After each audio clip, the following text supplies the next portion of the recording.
என்னங்க மக்களே, பாத்தீங்களா நம்ம இந்திய டீம் பண்ண வேலைய? ஜெயிக்க வேண்டிய மேட்ச்ல இப்படி ஒரு கேவலமான அசிங்கமான தோல்வியா? நினைச்சாலே ரத்தம் கொதிக்குதுங்க.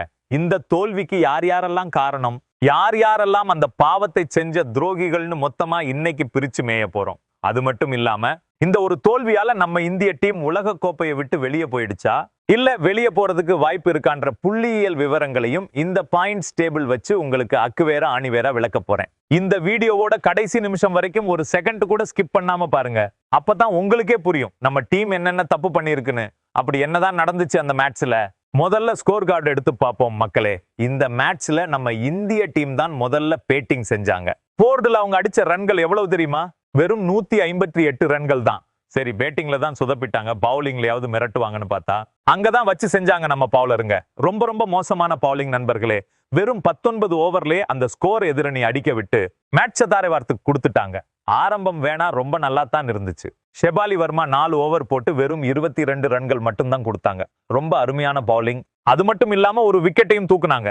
ஆனா அதுக்கப்புறம் வந்த நந்தினி சர்மா 2 ஓவர் போட்டு 17 ரன்கள் கொடுத்து கொஞ்சம் ரன்களை வாரி வழங்கினாங்க.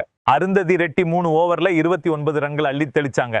ஸ்ரீசனி 4 ஓவர் போட்டு 24 ரன்கள் மட்டும் கொடுத்து 3 விக்கெட்டுகளை தூக்கி செம்மையா பவுலிங் பண்ணுனாங்க. ஆனா இந்த தீப்தி சர்மாவும் பிரேமா ராவத்தும் பண்ண காரியம் இருக்கு. அங்கதான் மக்களே மேட்ச் நம்ம கையை விட்டு மொத்தமா போச்சு. பிரேமா ராவத் 2 ஓவர் போட்டு 21 ரன்கள் கொடுத்தாங்க. தீப்தி சர்மா 4 ஓவர் போட்டு 44 ரன்களை வாரி இறைச்சாங்க. இவங்க 2 பேரும் இங்க பண்ண சொதப்பல் தான் நம்ம தோல்விக்கு முக்கியமான காரணம். இப்ப சொல்லுங்க மக்களே, இந்த தோல்விக்கு யார் யாரெல்லாம் உண்மையான குற்றவாளிகள்? லிஸ்ட் பெருசா இருக்கு, கேளுங்க. முதலாவது குற்றவாளி யாருன்னு பார்த்தா ராதா யாதவ் தான். கைக்கு வந்த 2 கேட்சுகளை அப்படியே கோட்டை விட்டாங்க.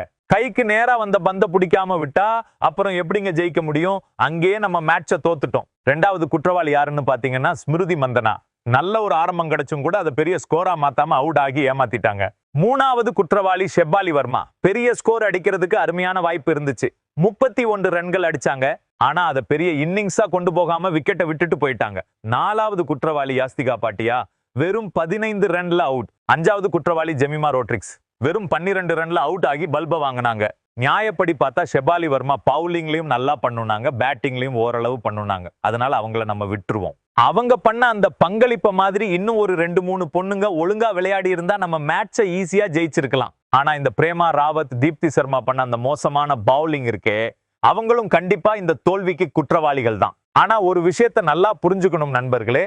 நாம ஒரு மேட்ச்ல தோக்குறோம்னா மொத்த டீமுமே அதுக்கு பொறுப்பு தான். ஒட்டுமொத்த டீமுமே குற்றவாளிகள் தான். சரி, இப்போ இருக்கிற நிலைமைக்கு நம்ம இந்திய டீம் உலக கோப்பையை விட்டு வெளியே போற ஆபத்து வந்துடுச்சா?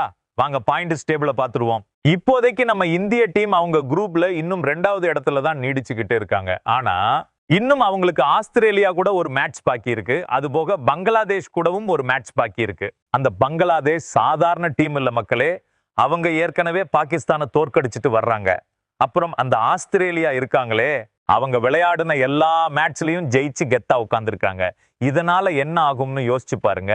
ஒருவேளை இந்தியா ஆஸ்திரேலியா கிட்ட தோத்து போய் ஆஸ்திரேலியா அவங்களோட மத்த மேட்ச்லயும் ஜெயிச்சு பாகிஸ்தான் கூடயும் ஜெயிச்சுட்டாங்கன்னா ஆஸ்திரேலியா தான் நம்பர் 1 இடத்துல முடிப்பாங்க. அதே நேரத்துல சவுத் ஆப்பிரிக்கா வந்து நெதர்லாந்தையும் பங்களாதேஷையும் தோற்கடிச்சிட்டாங்கன்னா சவுத் ஆப்பிரிக்கா 2வது இடத்துக்கு வந்துருவாங்க. அப்போ இந்த குரூப் 1ல இருந்து ஆஸ்திரேலியா மற்றும் சவுத் ஆப்பிரிக்கா உள்ள போறதுக்கான வாய்ப்புகள் தான் இப்போ ரொம்ப அதிகமா பிரகாசமா தெரியுது.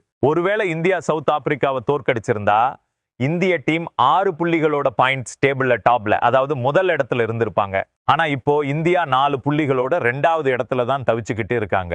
நான் ஏற்கனவே சொன்ன மாதிரி இந்தியாவுக்கு இன்னும் ஆஸ்திரேலியா கூட ஒரு மேட்சும் பங்களாதேஷ் கூட ஒரு மேட்சும் பாக்கி இருக்கு. இதுல ஒரு மேட்ச்ல தோத்தா கூட, அதுவும் குறிப்பா அந்த ஆஸ்திரேலியா மேட்ச்ல இந்தியா தோத்துட்டா அப்புறம் இந்தியா அடுத்த சுற்றுக்கு தகுதி பெறவே முடியாது மக்களே. ஏன்னா சவுத் ஆப்பிரிக்கா அவங்களோட மத்த மேட்ச்ல ஜெயிச்சு சுலபமா மேல போயிடுவாங்க. அவங்களுக்கே வாய்ப்பு ரொம்ப அதிகமா இருக்கு. இதனாலதான் சொல்றேன், நம்ம இந்திய டீம் உலக கோப்பையை விட்டு வெளியே போறதுக்கான ஆபத்து இப்போ தலைக்கு மேல தொங்கிக்கிட்டு இருக்கு. என்ன நடக்க போகுதுன்னு பொறுத்து இருந்துதான் பார்க்கணும். மக்களே, உங்களுக்கு என்ன தோணுது? நம்ம இந்திய டீம் ஆஸ்திரேலியாவை ஜெயிச்சு அடுத்த சுத்துக்கு குவாலிஃபை ஆவாங்களா இல்லையா? உங்க கருத்தை கமெண்ட்ல சொல்லுங்க. இந்த வீடியோவை பார்த்ததுக்கு ரொம்ப ரொம்ப நன்றி நண்பர்களே.